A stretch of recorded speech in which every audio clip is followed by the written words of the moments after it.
오늘 우리에게 주신 하나님의 말씀은 사도행전 9장 31절 말씀입니다. 사도행전 9장 31절입니다.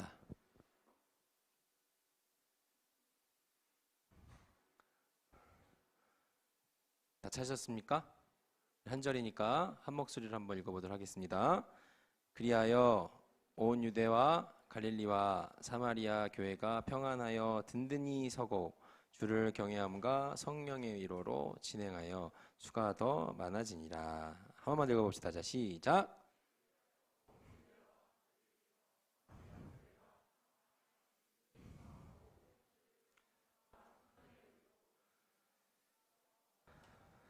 아멘. 감사합니다. 잠깐 기도합시다. 주님, 이 시간 주의 말씀 전하여집니다. 전하는 자와 듣는 자 모두가 겸손하여 주님 앞에 엎드리는 시간 되게 하옵소서. 예수님의 이름으로 기도드립니다. 아멘. 감사합니다.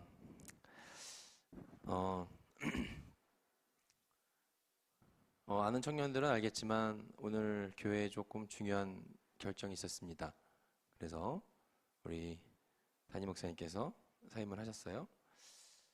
이 일이 진행되어지는 과정에서 내가 아무렇지도 않았다고 하면 거짓말이겠죠. 여러 가지로 좀 마음이 좀 번잡스러웠습니다. 좀 이렇게 평안한 마음은 아니었던 것 같아요. 그래서 좀 생각이 좀 많아지기도 하고 복잡한 감정과 기분들이 많이 들었던 것 같은데, 그래서 사실 이제 그동안에 좀 정신이 좀 없었죠. 네. 그런데 사실 여러분들한테 조금 미안한 얘기일 수 있지만 이 청년배배를 들어오기 전까지도 막 좀 집중을 못하고 있을 때가 사실 좀 많이 있었어요. 근데 늘 똑같지만 늘 매번 동일한 이 일이 벌어졌는데, 그건 뭐냐면 사실 오늘도 마찬가지고, 여러분들 내가 그렇게 좀 복잡한, 오늘도 사실은 1시 40분까지 지금 밥 먹고 지금 부랴부랴 와갖고서 이제 예배 준비한 거거든요. 좀 정신없게 보내는 하루하루 일주일인데, 신기하게도 청년부 예배에 들어와서 여러분과 함께 예배를 드리면 위로를 받아요. 함께 예배하고 있다는 우리 공동체가 있다는 것은 참 힘이 나는 일이고 참 즐거운 일이고 마음의 위로를 주는 일입니다. 난처해서는 그래요. 네. 여러분들은 여기 어떠한 마음으로 어떠한 생각으로 나와 있는지는 다 일일이 세세히 알 수는 없지만, 우리가 일주일에 한 번 이 자리에 모여서 나우스라는 이름으로 하나님 앞에 예배드릴 수 있다는 것, 이거는 정말 저에게는 기적과도 같은 일이고, 정말 이렇게 매번 모이는 여러분의 발걸음은 너무나 소중하고 너무 아름답고 나에게는 큰 힘이고 큰 위로입니다. 혼자 아무도 예배하지 않는 그곳에서 나 홀로 예배하리라는 찬양의 가사도 물론 이미 있지만, 이렇게 함께 예배하고 있다는 것에 대한 이 고백도 너무나 감사한 고백이죠. 감사합니다. 오늘 여러분들 함께 와서 예배드리는 하나님의 모습들, 나에게 참 위로입니다. 여러분들 서로서로에게 그렇게 위로가 되는 청년 지체들이 되면 좋겠어요. 우리 옆 사람한테 이렇게 인사합시다. 두 눈을 지그시 바라보시고 최대한 느끼한 말투로 너는 나의 위로야. 너는 나의 위로야. 그래요. 그래. 인사 좀 합시다. 인사 좀 해요. 인사 좀 해. 야, 아니네, 인사 좀 해라. 뭐하냐, 니네. 너는 나의 위로야. 그래. 야, 우리 좀 축복하고 그럴 때 좀 같이 좀 하자. 왜 안 하냐? 딱 보니까 딱 3명이 제일 즐겁게 축복하더라. 3명 누구냐? 우리 예나, 그리고 지난주에 새로 오신 새신자, 그리고 우리 사모님, 나머지는 다 멀뚱멀뚱. 하나님의 사랑이 어쩌고 그런 거 아니죠? 그냥 자세만 그런 거죠? 마음은 되게 축복하고 싶은 거 맞죠? 그죠? 예? 맞죠? 예. 그래. 그렇다고 믿어요. 축복하는 시간 될 때 같이 축복하시고 그렇게 표현을 할 수 있는 나우스가 되면 좋겠습니다. 여러분도 위로 받아본 적 있어요? 위로가 필요한 적은 있습니까? 위로를 받아본 경험도 있을 테고 위로가 절실히 필요한 적도 있었겠죠. 목사님은 고등학교를 졸업하면서부터 계속 타지 생활을 했어요. 고향에서 못 사는 거죠. 그래서 어떻게 타지 생활을 하면서 이렇게 좀 여러 가지, 혼자 살면 좋은 점도 있고 뭐 좀 안 좋은 점도 있지만, 혼자 살 때 가장 서러울 때가 언제예요? 우리 혼자 살아본 청년들 혹시 있죠? 뭐 이제 뭐 다른 데 타지에서 대학생을 했다던가 아니면 부산이 지금 타지던가 이렇게 각자 이제 고향이 아닌 외부에서 살아본 경험이 있는 청년들은 그런 경험 해본 적 있지 않아요? 언제가 제일 좀 서럽습니까? 바깥 생활, 외부 생활할 때. 보통 이럴 때 제일 서럽다고 해요. 언제냐면은 혼자서 아플 때. 내 혼자 아픈데 아무도 나를 챙겨준 사람이 없을 때, 그럴 때 굉장히 좀 서럽고 굉장히 좀 슬프죠. 장신대 다닐 때, 학교 다닐 때예요. 강남 서울에 있는 장신대 다닐 때 엘림관이라는 기숙사가 있었어요. 엘림관.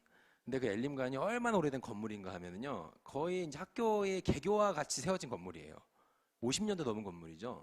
거기는 난방 시설이 수많은 변천사를 겪었는데 연탄 불을 때다가 나 살 때는 무슨 불을 뗐냐면 수증기 불을 뗐어요. 뭔지 알아요? 난방이 수중 난방이야. 수증기로 하는 난방이에요. 배관들이 이렇게 완전 레트로야. 다 보여. 방에도 다 보이는데 지금 우리가 불을 넣어준다는 신호가 어떻게 들리냐면요, 그 배관을 타고 수증기가 올라온다는 신호가 그 배관 속에 있는 요만한 고리 같은 것들이 배관을 때리는 소리로 나요. 땅! 땅! 아, 불 들어온다! 야, 불 들어온다! 방에 들어가자, 이제 그런 거예요. 예. 새벽에도 자다가 땅! 땅! 불 들어오네? 이제 그러면서 이불을 걷어 제치고. 예. 그러면 이제 수증기가 이제 배관을 타고 이제 건물을 덮이는데, 건물이 워낙 노후되고 오래다 보니까 수증기가 새해, 중간에. 그래갖고, 불 한번 들어오고 나잖아? 뿌예! 온 건물이 불난 것처럼 뿌예지는, 예, 그런 굉장히 놀라운 건물에서 살았죠.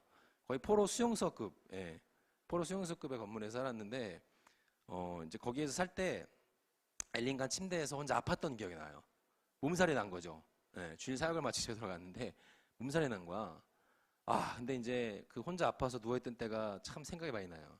밥은 먹어야겠는데 나갈 힘은 없고, 누가 사다 주면 좋겠는데 그럴 사람도 없고, 몸은 아파 죽겠고. 그렇게 타지에서 외부에서 혼자 살 때 몸이 아프면은 누구도 날 위로해주지 않고 나와 함께 해주지 않는다는 상황이 펼쳐질 때 많이 서럽고 이제 외롭죠.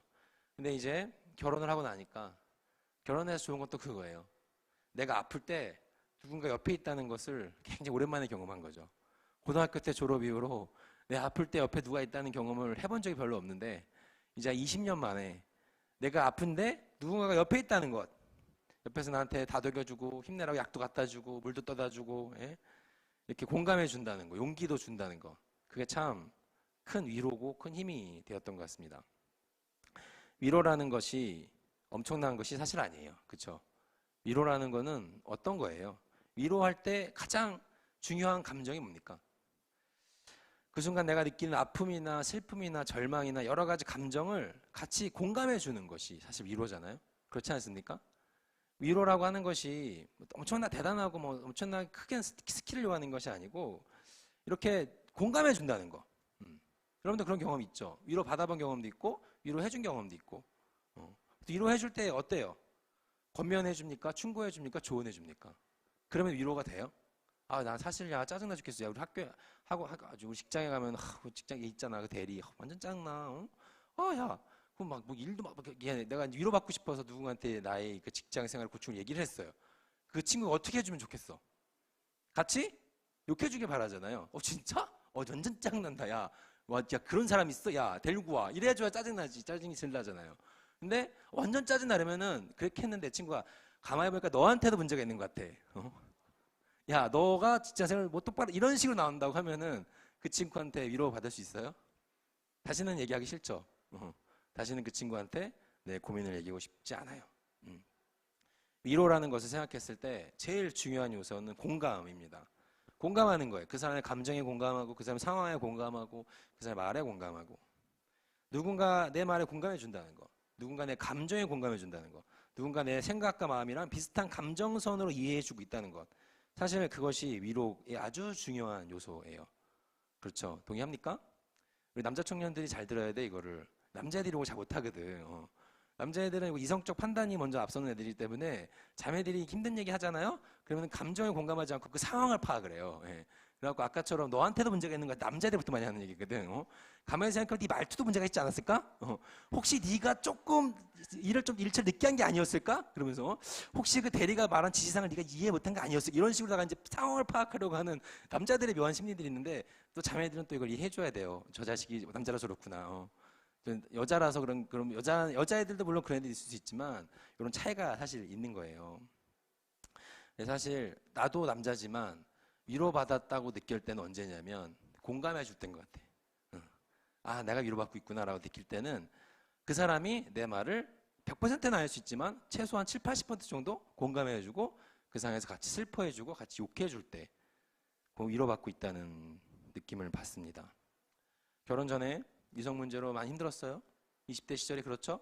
청년의 20대 시절, 내가 여러분 신방할 때마다 누누이 하는 얘기지만 20대 청년의 20대라는 시절은 늘 조마조마하고 늘 위태위태하고 늘 아슬아슬하고 늘 내가 그렇다고 몇 번 얘기했어요.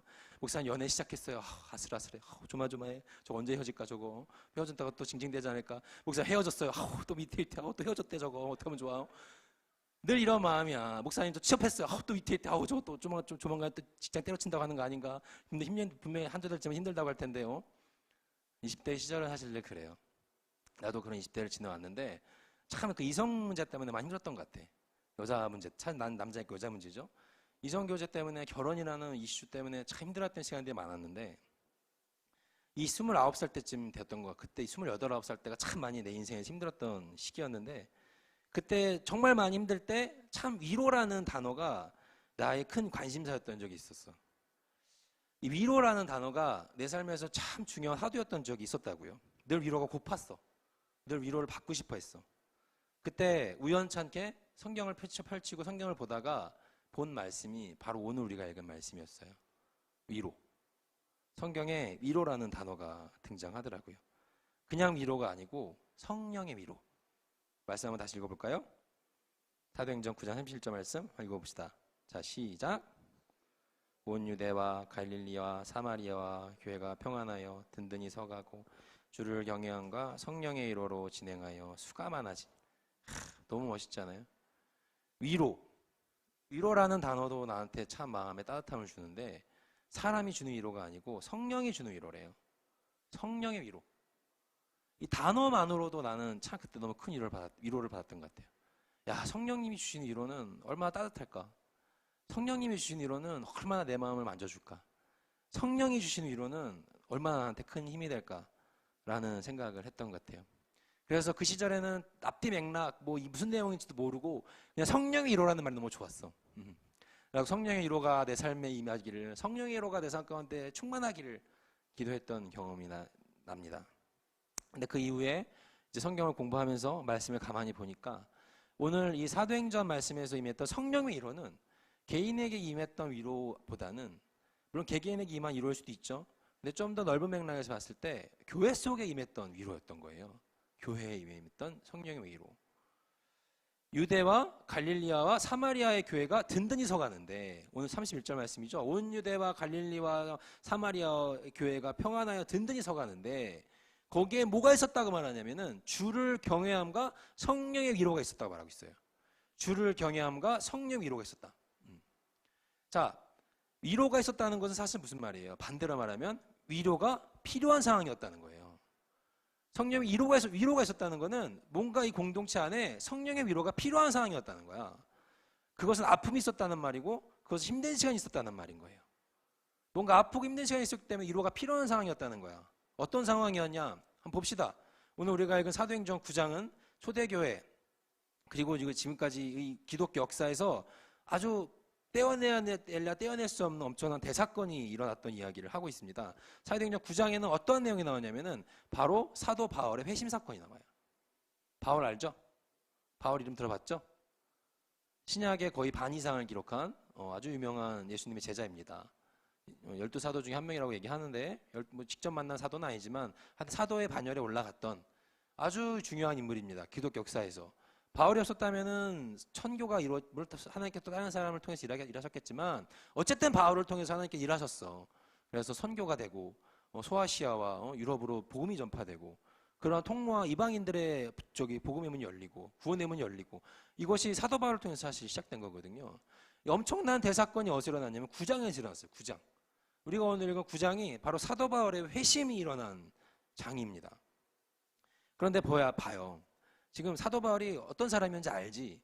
바울은 사울이었을 때에 어떤 삶을 살았냐면 기독교인들이 핍박했다고 아주 악랄하고 진짜 이름만 들어도 사람들이 벌벌 떨 만큼 아주 지독한 사람이었다고. 근데 그 사람이 지금 이제 9장에서 회심을 한 거야. 예수 믿는 사람들, 교회 다니는 애들 잡아다가 그냥 조지고 그런 이제 사도 바울이었는데 사도 바울이 지금 회심을 했다는 소식이 들려오는 거예요. 지금 그게 예루살렘 교회와 사마리아 갈릴리 교회 그 소문이 퍼진 거야 지금. 지금 그렇고 나니까 이 반대 진영에 있던 사람, 그렇게 악독하고 악랄한 일을 행했던 사울이 예루살렘 교회 공동체로 들어오려고 하니까 사람들 반응이 어땠겠어요? 어땠겠어? 당연히 의심하지. 당연히 마음에 부담을 느낀다고. 오늘 26절 말씀에 잘 나타납니다. 26절 말씀. 그럼 다시 한번 읽어볼까요? 9장 26절 말씀. 자, 시작. 제자들을 사귀고자 하나 다 두려워하여 그가 제자됨을 믿지 아니하니.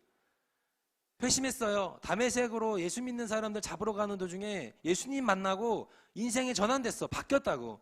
가치관이 완전히 송두리째 변하는 사도 바울이 된 거예요. 드디어. 그래서 나는 이제 더 이상 예수 믿는 사람 핍박하지 않고 그 사람들 내가 이제 같이 힘을 합쳐갖고 이 복음 열정 교회로 들어가려고 하는데 사람들이 뭐라 그랬냐면은 다 두려워해요. 다 두려워했다고 26절의 말씀에 나오고 있어요. 그리고 제자됨을 믿지 아니하니. 아무도 믿지 아니하는 거야. 뭐라고? 야 사울이 그 사람이 지금 교회로 온다고? 야 그거 어떻게 믿어? 야 그 사람이 잡아다가 지금 지금 보낸 사람이 몇 명인데 와가지고서는 우리 교회 완전 작살내면 어떡하냐? 난 무서워. 나는 못 믿겠어. 다 두려워했다고 나오는 거예요. 아무도 믿을 수가 없는 거죠. 예루살렘 교회의 사울의 회심, 단지 이 사람은 마음을 돌이킨 거죠. 사울의 회심이 예루살렘 교회에 불러왔을 엄청난 파장, 상상하기 힘들죠. 그들이 얼마나 혼란스러워했을 것인지, 얼마나 두려웠을 것인지, 얼마나 마음이 어려웠을지, 그를 받아줄 건지 말 건지 내칠 건지, 기로에 산 사람들의 선택이 갈렸을 거야. 받아줘야 된다. 아니다. 뭐 어떻게 될지 모른다. 그런 솔직한 반응이고 인간의 본성이에요. 그렇죠. 사람들이 본인이 익숙하지 않고 받아들이기 힘든 상황에서 보여주는 가장 솔직하고도 기본적인 근본적인 마음은 뭡니까? 배타성이에요. 내가 익숙하지 않은 것들을 내가 접했을 때 처음 보는 기본적인 아주 원초적인 반응은 배타적 반응이 나와요. 왠지 하기 싫어지고 하면 안 될 것 같고 나는 익숙하지 않으니까 그런 마음을 가진단 말이에요. 그런데 문제는 개인적인 배타성일 때도 문제일 수 있지만 물론 모든 게 문제는 아니지만 이게 더 큰 문제가 되는 건 뭐냐면 개인의 배타성을 넘어서서 이 배타성에 힘을 동조하는 사람들이 하나둘씩 생기게 나면 그 힘이 집단적인 힘이 되는 거예요. 근데 개인의 배타성이 아니라 집단의 배타성으로 확장된다는 거예요. 그러면 그 힘은 폭력성으로 나타나죠. 힘을 갖게 되니까. 내 혼자가 아닌 여럿의 힘이 되기 때문에. 그런 경우 해본 적 없습니까? 없어요? 예시가 적당할지 모르겠지만 나 중학교 때 벌써가 아니 몇 년 안 됐죠. 한 10년 됐나? 중학교 때 웃어야 돼요. 예. 중학교 때 어떤 일이 벌어졌었냐면은 다미선교회 혹시 들어봤어요? 다미선교회 몰라? 안 들어봤습니까? 휴거, 그렇죠. 휴거. 누가 얘기하는 휴거. 한 20년 전인가 30년 그 은총아 네 나이가 드러나잖아. 그 휴거라고 다미선교회라 그래갖고 이단 아주 유명한 이단이었어. 근데 중학교 때 이제 있었던 이단이었거든요. 그게 뭐였냐면은 몇 월 며칠 날 이제 예수님 오신다. 쉽게 말해서 그거야. 예수님 오신다 이거야. 그래갖고 휴거. 형에는 데살로니가 후서에 나는 휴거. 그래갖고 그걸 믿은 거야. 날짜를 계산하고 몇 월 며칠로 온다고 그래갖고 사람들이 또 엄청 모였었어. 유명한 이단이었다고. 그래갖고 사람들이 그때 막 직장도 포기하고 가정도 포기하고 몇 날 며칠 막 그러면서 막 사회를 좀 도탄에 빠뜨렸던 아주 심각한 이단이 있었거든. 그런 이단이 있었습니다. 근데 중학교 때 무슨 일이 벌어졌냐면 고향이 충청도 아닙니까? 충청부터 충주 이제 충중학교에 한 명이 전화가 온 거야. 서울에서. 서울에 살 때 내가 전화가 왔어. 근데 이제 전화기 왔는데 이 친구가 제 짝이 됐어. 내 짝이 됐는데 이 친구가 나중에 알고 봤더니 얘네 집 아빠가 다미선교회에 빠져 있었던 거야. 네, 그래서 서울에 직장 다 포기하고 이제 그날 기다리다가 이제 하도 이제 거기 서울에서 핍박이 심하니까 지방으로 내려온 거죠. 네. 그래 내 짝이 된 거야. 처음에 몰랐어 애들이. 얘가 그런 애인지. 근데 뉴스에 막 연예를 막 때리고 막 그때 뉴스가 엄청 많이 나왔었거든. 사회적으로 좀 무리를 일으키는 이단 집단이었는데 어느 순간인가 이 사실이 알려지기 시작했어요. 이 친구가 얘네 아빠가 얘네 가정이 다미선교회에 속해 있는 집이다 알려지기 시작한 거야. 우리 친구들의 반응이 어땠을까요? 어떻게 됐냐면 바로 그때부터 학우들의 괴롭힘이 시작된 거야. 내 짝이었으니까 내가 잘 알거든. 반에서 힘 좀 깨나 쓴다는 친구들이 와가지고 아무 이유 없이 시비를 걸고 이 친구 때리고 가고 그런 일들이 막 비일비재했어. 재밌는 건 뭔지 알아요? 얘를 와서 괴롭히고 때리는 애들이 그렇다고 교회를 열심히 다니는 애들이었냐? 본인의 신앙의 고백이 확실한 애들이었냐? 전혀 아니었어. 교회의 교자도 모르는 애들이야. 그런데 단지 그냥 얘가 싫은 거야. 자기 그냥 사회적 이슈의 중심이 되는 사건 당사자가 눈앞에 있다는 이유 하나만으로 그냥 와서 걔를 때리고 가는 거죠. 많이 맞았어요. 제 옆에 내 짝이었으니까 잘 알지. 그냥 괴롭히고 싶은 거예요. 사회적으로 문제가 있고 떠드는 그 문제의 중심에 있는 이 아이를. 그냥 얘가 그 집단의 대표성을 띠는 거지. 왜냐면은 우리 앞에 있으니까. 근데 어때요? 그런 이유로 이 친구한테 이렇게 폭력을 가하는 것 옳은 일입니까? 얘가 믿는 이 종교적 신념이 옳고 그름을 떠나서 반 아이들 집단성으로 이 아이들을 괴롭히는 게 옳은 일이야? 어떻게 생각합니까? 물론 잘못된 종교적 신념일 수 있습니다. 잘못된 종교적 가치일 수 있어요. 근데 아무리 그렇다고 해서 한 사람을 저렇게 인격적으로 무시하고 모욕하고 괴롭히는 일 과연 옳다 할 수 있습니까? 한 번은 또 어느 쉬는 시간에 힘세네 소위 좀 싸움 좀 한다는 친구가 와서 이 친구를 아무리 이유 없이 때리고 괴롭히기 시작했어요. 내 짝이었어. 그런데 내 짝이었으니까 나는 중학생 시절이었지만 참 내가 생각해도 기특해. 어떻게 그런 생각을 했는지. 나는 이러한 아이들의 집단적 폭력성이 잘못됐다는 생각을 그때도 했어. 멋있지. 중2짜리가. 그래서 이제 이 친구가 좀 싸움 좀 한다는 친구가 와서 얘를 막 때려서 내가 어떻게 했을까요? 그때는 막아섰어. 그만해. 진짜야, 야, 미웠냐? 진짜거든? 예. 했어요. 그러지 말아라. 여러분들 근데 얘를 알잖아. 중학생들 보면 알죠. 중학생들은 신체 발육 정도가 천차만별이야. 그죠? 중1짜리인데 어떤 애들은 막 진짜 막 초등학생 같이 이쁘고 뽀송뽀송 솜털 난 애 같이 귀엽고 어떤 애들은 벌써 어른이야 막 180도 넘어 와. 중학생들은 그런 신체 발육의 편차가 크거든. 근데 소위 싸움 좀 잘한다는 친구랑 하면 어떤 애겠어? 등치 큰 애겠지. 근데 나는 여러분들 지금의 내 모습으로 나의 중학생 시절 판단은 안 돼요. 근데 중1 때 어떤 애였냐? 그 미소년. 그냥 불면 날아갈까? 마치 막 얼굴에 손을 대면은 막 오염될 것 같은 그 뽀얀 피부예요. 마치 뼈가 보일 것 같은 그 막 뽀송뽀송 밤털머리예요. 미소년. 아멘 해야지. 그 완전 미소년이었거든. 내가 그리고 중학교 때는 번호를 뭘로 매겨? 저 키순서대로 매기지. 1번부터 막 내가 몇 번이었냐면 10몇 번인가 그랬어. 얼마나 내가 그 진짜 아름답고 진짜 만찢남 같은 그런 어떤 미소년. 너무 아름다운 아주 청소년이었죠. 근데 그런 애가 딱 막아선 거야. 막아섰지. 아주 그냥 흩날린 벚꽃 같은. 근데 지금이야 내가 설악산에 뛰어다니 멧돼지 같지만 그 시절에는 벚꽃 같았다고. 날아갈 것 같은 모습 하얘갖고. 결과가 어떻게 됐을까요? 내가 막아섰어요. 그 큰 애를. 그만해라. 그러니까 그 친구가 나한테 뭐라고 했어? 알아, 미안해. 그만할게. 갔을까요? 당연히 아니지. 너 뭐야? 그러는 거. 너 뭔데? 당연히 나한테까지 시비를 걸죠. 그래서 내가 그때도 참 내가 어떻게 중학생이 그런 말을 했는지 그러지 말아라. 이런 이유로 애를 괴롭히는 건 옳지 않다. 그러니까는 이제 당연히 넌 뭐야? 참견 그렇게 말을 하는 거지. 그냥 그런데 물어봤어. 이 친구 왜 괴롭히냐? 그랬더니 걔는 재수가 없대. 그냥 이상한 사회적인 게 짜증이 난대. 그래서 내가 그랬어요. 단지 그 이유로 이렇게 괴롭히는 건 부당하다. 잘못된 신념이랄지라도 얘한테 소중한 가치 아니냐? 내가 그랬어. 중학생이 어떻게 됐을까요? 결과는 겁나 맞았지. 엄청 맞았어요. 그 친구가 나한테 같이 때리더라고요. 많이 맞았어요. 그래서 그때 이후로 불의를 보면 꾹 참는 습관이 생겼어요. 예. 절대로 내가 이제 나서지 말자. 나서는 건 죄악이다. 나를 지키자. 내가 능력 주시는 자에서 모든 걸 할 수 있다. 내가 참자. 민식아 너 할 수 있어. 불의를 보면 꾹 참아야지. 다시 나서지 말아야지. 맞았어요 그때. 맞았어. 근데 나는 그 친구가 나를 왜 때렸냐고. 나는 그 친구가 나를 때린 이유는 내 말에 논리적으로 대꾸할 수 없었기 때문에 때렸다고 생각해. 그렇잖아요. 그 아무리 주먹이 앞서는 남자들이 세게하더라도 무턱대고 주먹부터 나가진 않아. 그 전에 전초가 있어요. 서로 간에 언쟁을 하는 시간들이 있다고. 근데 거기에서 내가 이 사람을 말로 이길 수 없다는 판단이 들면은 주먹에 나가는 경우들이 있거든요. 나는 그렇게 생각했어요. 이 친구가 나를 때린 거는 내 말에 논리적으로 반박하지 못했기 때문이다. 라고 난 정신승리를 외쳤죠. 그러고 나서 이제 그 괴롭힘을 당하는 친구가 나한테 와서 고맙다고 말했던 기억이 나요. 그리고 담이선교회 그날이 왔을 때 당연히 아무 일도 일어나지 않았어요. 그래서 이 친구는 또 전학을 또 갔죠. 어디로 갔는지는 몰라요. 초대 예루살렘 교회에 집단적으로 한 사람을 배척하고 싶어 했던 비슷한 일이 벌어졌습니다.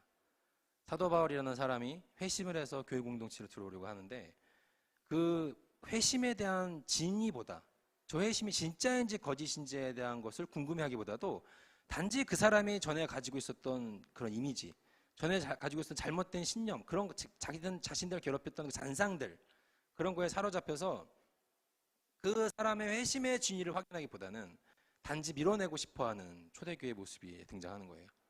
단지 자신들의 집단성으로 이 한 사람을 배척하고 싶어했던 그러한 초대교회의 모습이 등장하는 거라는 거예요.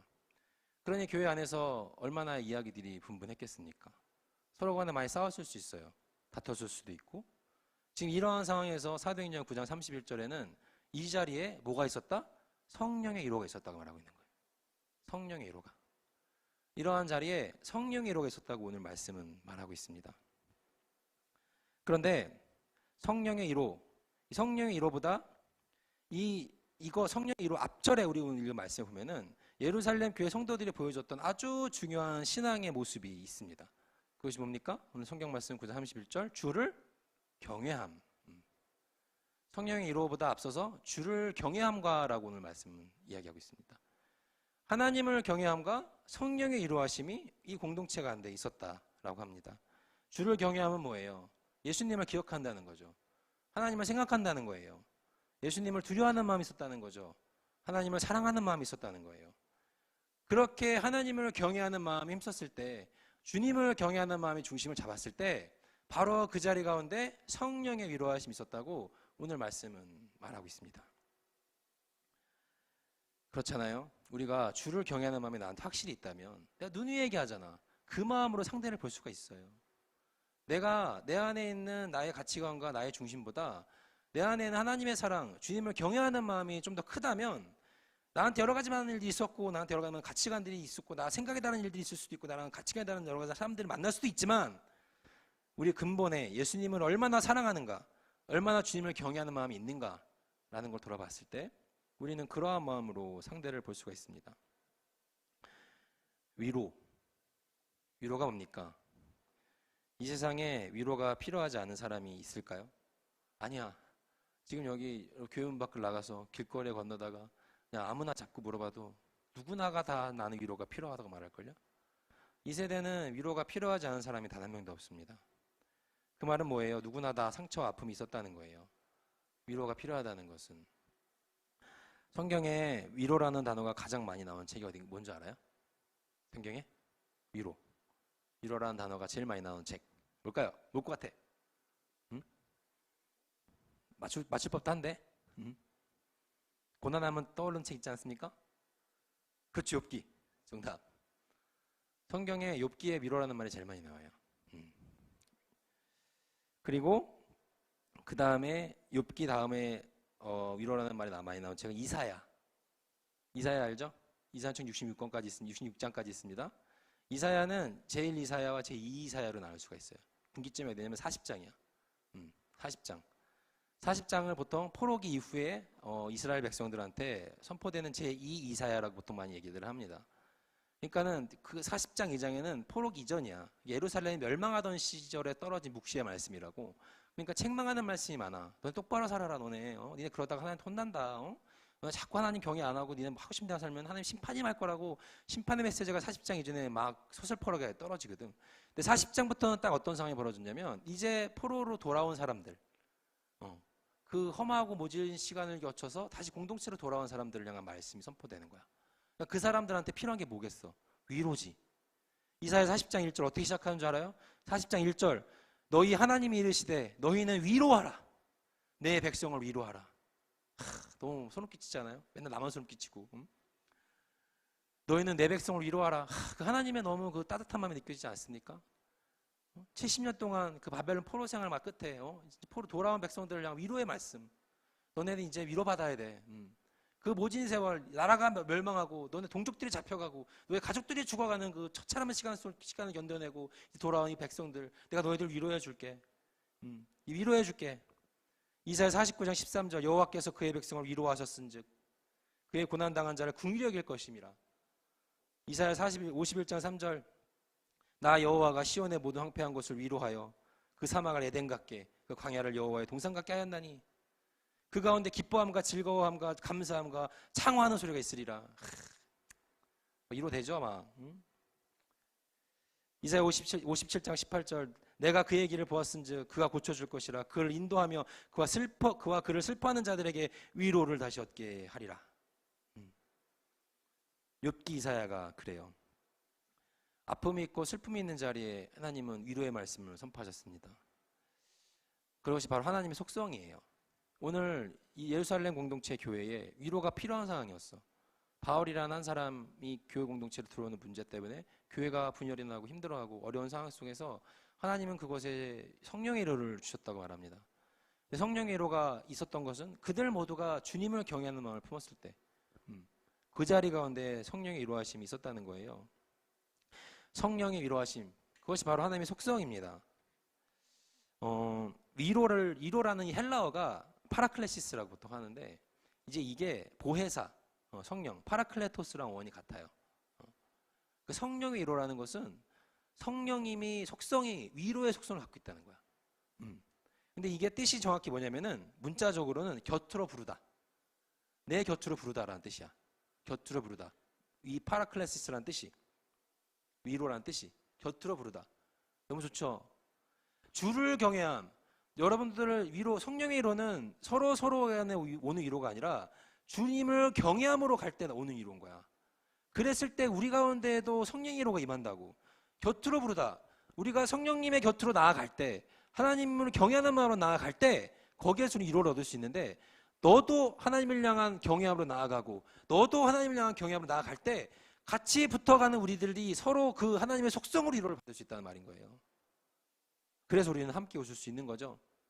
위로, 오늘 말씀 제목 주보 보면 있죠. 내가 만든 단어예요. 유치하죠? 예. 우리 이매진 워십 이름이 이거가 될 뻔했어요. 예. 너무 애들이 어렵다고 안 했는데, 로는 우슬로예요. 영어와 한자가 만났죠. 예. 둘이 만났어. 영어와 한자는 만날 수 있어요? 만날 수 없어요. 예. 다른 언어잖아요. 근데 내가 둘이 만나게 해서 강제로 내가 붙여놨어. 그래서 둘이 강제로 만났을 때 함께 웃을 수 있다는 의미인 거야. 여러분 뽀로로 아시죠? 뽀로로, 노는 게 제일 좋아. 뽀로로는 종이 뭐예요? 종. 펭귄이죠? 그렇죠. 뽀로로랑 친한 친구가 있어요. 누구예요? 포비. 맞죠? 아니야? 맞잖아. 포비는 뭐예요? 종이. 곰이죠? 북극곰. 보세요. 이게 뽀로로 애들 애니메이션이지만 아주 여기 중요한 의미가 있어요. 뽀로로는 펭귄이에요. 펭귄 어디 살아요? 남극에 살죠. 포비는 곰이에요. 곰은 어디 살아요? 북극에 살아요. 남극에 사는 뽀로로랑 북극에 사는 포비가 만날 수 있어, 없어? 못 만나. 근데 언제 만날 수 있어요? 얘는 언제 만나? 같이 놀 때. 그렇지. 같이 놀 때는 만날 수가 있어. 그래서 같이 놀면서 즐거워하고 웃는 거야. 논다는 의미로 남극의 펭귄과 북극의 북극곰이 만나는 거예요. 되게 아름답죠. 이런 데서도 우리 신앙적인 힘을 찾을 수가 있어. 나는 그렇게 보는 거야. 근데 위로, 다 비슷한 의미예요. 영어와 한자 전혀 관계없는 말이지만 위로라는 이 말을 만들기 위해서 둘을 붙여놓고 우리가 함께 웃다라는 내 나름의 해석을 했습니다. 여러분들 다 각자가 다르죠. 우리 다 각자 다른 모습이야. 다른 사람, 여러분들이 익숙하지 않은 모습들, 나랑 다른 사고방식을 갖고 있는 사람들, 저 오빠는 왜 저렇게 말을 하지? 저 형은 왜 저렇게밖에 생각 못하지? 쟤는 왜 맨날 저렇게 늦어? 쟤는 왜 저렇게 오늘도 우울해? 저 사람 또 저런 소리 하네? 우리 안에 수많은 각양의 각색의 여러 가지 목소리와 이야기들이 있어요. 근데 나우스를 내가 1년 정도 겪으면서 보니까 이 각양각색의 다른 목소리들 때문에 때로는 상처받기도 하는 것 같아. 때로는 서로 힘들어하기도 하고 그런 안타까운 모습들 종종 봅니다. 그런데 그러니까는 여러분들 맨날 하는 말이 그건 것 같아. 우리 친해지자. 우리 친해지면 좋겠다. 이 얘기를 매 해마다 하는 것 같아. 그러니까 그 마음을 알겠어. 근데 방향이 잘못됐어요. 여러분, 내가 지난번에 한번 얘기했죠? 여러분들 할 만큼 했어. 놀 만큼 놀았어. 물어보니까 안 해본 게 별로 없어. 어지간한 거 다 해봤어. 근데도 해마다 우린 친해져야 된다는 말이 나오죠. 아니야. 출발점이 잘못됐어. 오늘 말씀에 주를 경외함이 가장 중요한 핵심입니다. 우리가 내 마음에 있는 예수 그리스도 하나님을 향한 신앙의 고백을 온전히 만들어 가야 돼. 나와 하나님과의 관계가 올바로 만들어졌을 때 그걸 통해서 우리의 관계가 올바로 형성되는 거야. 거기에 성령의 위로가 임한다고. 하나님께서 파라클레시스, 곁으로 부르십니다. 여러분들을 곁으로 부르세요. 성령님께서. 그리고 성령님한테 나아갔을 때 그 자리 가운데 성령의 위로가 있고 성령의 위로하심, 성령의 공감하심, 성령의 만져주심, 그러한 하나님과의 관계를 통해 옆 사람을 보고 다른 지체를 보고 내가 평소에 이해하지 못할 것 같았던 그 사람을 보고 그러한 마음으로 나아갈 때 바로 그것이 교회가 되는 겁니다. 그것이 우리 공동체의 근본이 되는 거예요. 우리 안에 동일하게 역사하는 하나님을 향한 고백으로 나아가는 우리 나우스 청년들이 될 수 있기를 주님을 경외함으로 성령의 위로를 간절히 소망하는, 그래서 위로 우리가 함께 웃을 수 있는 나우스 청년들이 될 수 있기를 간절히 소망합니다. 아멘. 기도하겠습니다. 하나님 감사합니다. 오늘도 귀한 말씀을 통하여서 우리들 공동체의 모습을 바라보고 나의 모습을 바라봅니다. 하나님, 서로 다른 목소리와 서로 다른 모양으로 우리가 모였습니다. 하나님, 이 가운데에 우리가 서로 다름이 아닌 우리 안에 동일하게 역사하는 주님을 볼 수 있게 해주시옵시고 내 안에 동일하게 역사하는 주를 경외하는 마음으로 나아갈 수 있는 우리 나우스 공동체가 될 수 있게 하여 주시옵소서. 그래서 우리가 성령의 위로로 아픔을 치유받고 성령의 위로로 우리가 힘을 얻고 성령의 위로로 우리가 함께 할 수 있는, 함께 웃을 수 있는 그러한 나우스 공동체, 또 우리 각자 개인의 삶이 되게 하여 주시옵소서. 예수 그리스도의 이름으로 기도합니다. 아멘. 죄송합니다. 우리 결찬을 좀 바꿀게요. 미안해요. 우리 오늘 마지막 했던 거 있죠? 아무것도 두려워 말라. 네. 요거 괜찮죠? 미안합니다. 네.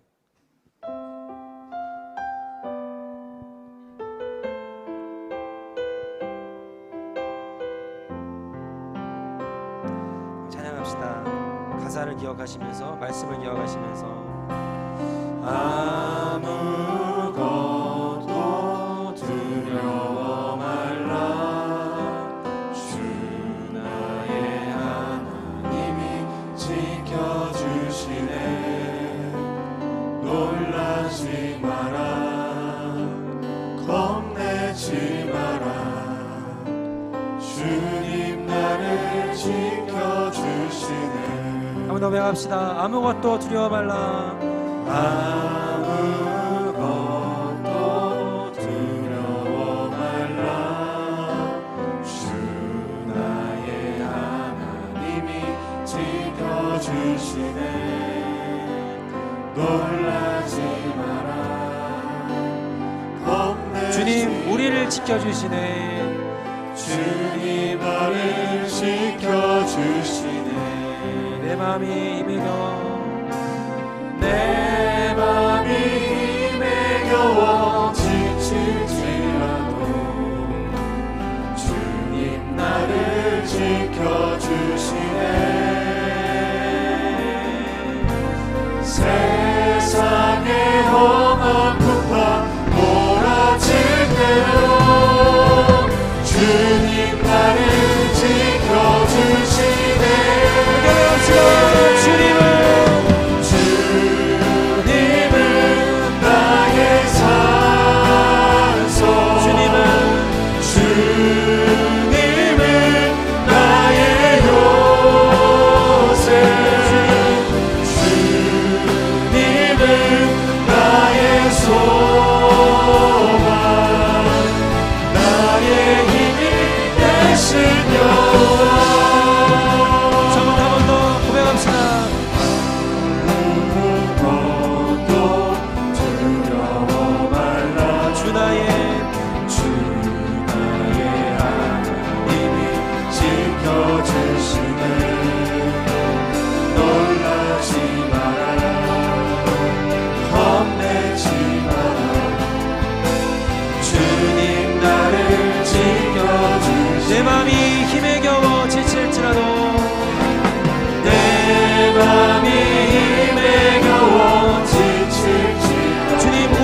지켜주시네.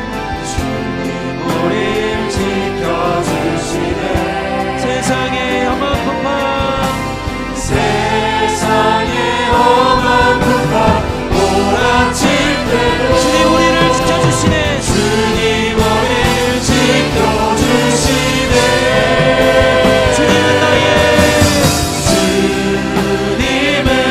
나의 산소 주님은 나의 주님은 나의 요새 주님은 나의 주님은 나의 소 나의 위로 되신 여호와, 나의 위로 되신 여호와 주님은 나의 산소, 주님은 나의 산소 주님은 주님은 나의 요새 주님은 나의 소 나의 위로 되신 여호와, 나의 위로 되신 여호와 합시다. 주님은 주님은 나의 산소 주님은 나의 요새 주님은 나의 소 나의 위로 되신 나의 위로 되신 여호와. 이 시간 함께 기도합시다. 두 손을 가슴에 모으시고요. 두 눈을 감으시고 함께 기도합시다. 오늘 주님께서 말씀하십니다. 내게로 가까이 오라. 주님께서 우리를 곁으로 부르십니다. 우리가 주님을 향한 방향성으로 나아갈 때에, 우리를 곁으로 부르시는 주님의 음성에 순종하며 나아갈 때에, 그렇게 주님을 경외하며 나아갈 때에 바로 그 자리 가운데 성령의 이루하심이 있을 줄로 믿습니다. 바로 그 자리 가운데 성령의 이루하심으로 우리가 하나 될 수 있을 줄로 믿습니다. 바로 그 자리 가운데 성령의 이루하심으로 우리가 함께 웃을 수 있을 줄로 믿습니다. 이 시간 삶 가운데 많은 기도의 제목으로 힘들어하는 청년들이 있습니까? 많은 어려움 가운데 고통받는 청년들이 있습니까? 이 시간 성령의 위로가, 주님을 경외함으로 나타나는 주님의 위로가 우리들 가운데, 공동체 가운데 잡아넘칠 수 있기를 간절히 소망하며 결단하며 기도하며 나아가는 시간 들어가겠습니다. 함께 기도하겠습니다. 하나님, 이 시간 기도합니다. 하나님, 주님께서 우리를 주님의 곁으로 부르십니다. 바람 들을 수 있음 그 위로는 주님께서 주님의 곁으로 부르십니다. 하나님, 우리가 주님을 경외함으로, 성령을 경외함으로, 여호와를 경외함으로 주 앞에 나아갔을 때에 우리가 당신의 이루하신 가운데 이루하신 세상에 이루하신 성령으로 함께 오실 수 있음을 믿습니다. 하나님도 사랑할 수 있게 해주시옵소서. 주님도 사랑할 수 있게 해주시옵소서. 하나님도 사랑할 수 있는 성인의 모습을 낼 수 있게 해주시옵소서. 주님을 끌어주시옵소서. 하나님과 기도하는 삶이 주님을 온전히 나아갈 수 있는, 지금까지 경외하며 나아갈 수 있는 그런 삶이 될 수 있도록 주 하나님을 붙들어 주시옵소서. 우리를 나아가 역사하여 주시옵소서. 나온 공동체 가운데에 성령의 이루하시길 저는 지수합니다. 나와 공동체 가운데에 성령의 이루하시길 지겠습니다. 하나님, 성령의 이루가 우리들 가운데 잡아넘칠 수 있게 하여 주시옵소서. 우리들 가운데 성령의 이루하시니 잡아넘치는 그리고 노예가며 하나님 모시게 하는 것 붙여낼 수 있도록 저희를 사용하여 주시옵소서. 저희들 가운데 역사하여 주시옵소서. 주여, 우리를 주님의 곁으로 부르시며 하나님 음성을 순종하여 나아갑니다. 하나님, 주님의 나의 산성이시오, 나의 요새시오, 나의 방패시오, 나의 위로 되시는 분이십니다. 온전히 주님을 더 경외하며 그냥 받은 세상을 만들어 나아갈 수 있는 나를 위해 주님 되십니다.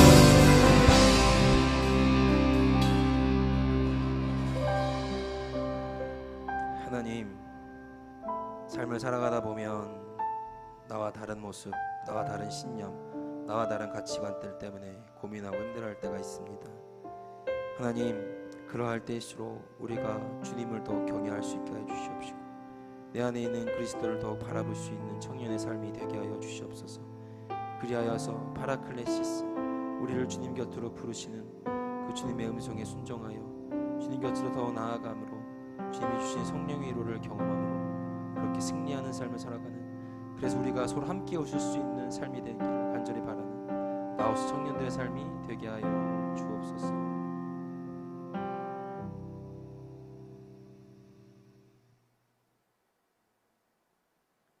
여호와는 내게 복을 주시고 너를 지키시기를 원하며 여호와는 그의 얼굴을 내게 비추사 은혜 베푸시기를 원하며 여호와는 그 얼굴을 내게로 향하여 드사 평강 주시기를 원하노라. 이제는 주 예수 그리스도의 은혜와 하나님의 사랑과 우리의 연합과 교제함의 중심 되시는 성령의 이로 교통하심이 함께 예배드리며 공동체의 회복과 공동체에 임할 성령의 이로 또 우리들의 개인의 각자의 삶에 임할 성령의 이로를 소망하며 나아가는 이 자리에 모인 소풍나우스 청년들, 회원들, 지체들 모든 이들의 머리 위에 이제부터 영원까지 영원히 함께 하시기를 간절히 축원하옵나이다.